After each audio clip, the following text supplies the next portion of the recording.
خطوة أخيرة نحو النهائي. سيدات الأطلس تواجهن غانا في المربع الذهبي لضمان مقعد في نهائي الكان.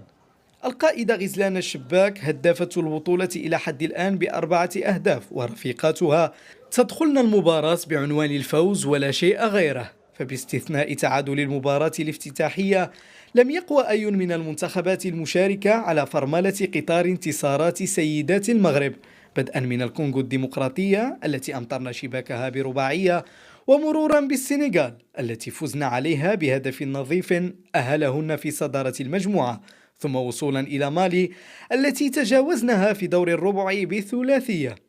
في المقابل، سيدات غانا تصلن الرباط بمعنويات مرتفعة بعدما أقصينا الجزائر من البطولة في مباراة ماراثونية حسمناها في بركان بركلة الترجيح. المنتخب الغاني تأهل ثانيا لمجموعته في الدور الأول